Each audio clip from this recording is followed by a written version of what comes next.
จะลาเจ้าไปพี่คนมอนมินพลัดถิ่นมาไกลขอพึ่งชายข้าและอาศัยโปรดเห็นใจสาริกาค่ำคืนนี้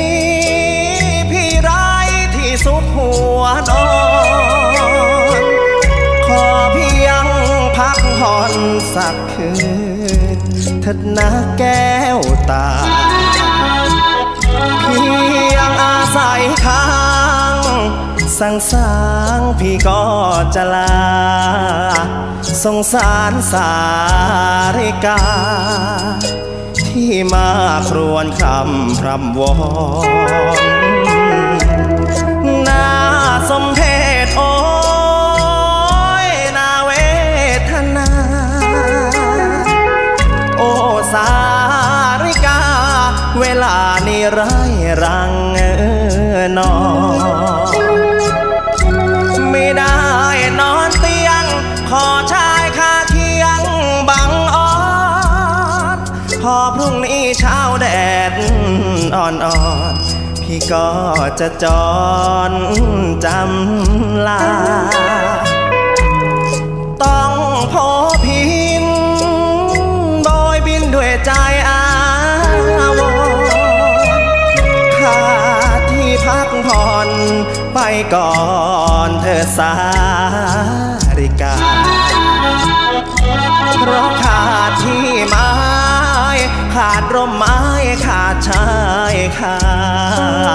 ขาดทั้งคนจะเมตตาให้สาริกาพักนอน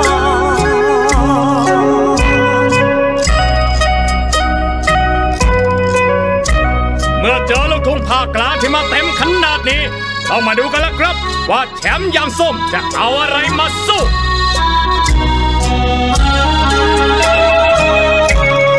ต้องโผพินโบยบินด้วยใจอาวรข้า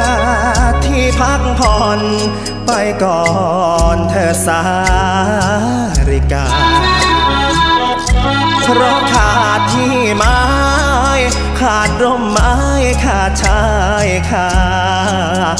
ขาดทั้งคนจะเมตตาให้สาริกาพักนอน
สัญ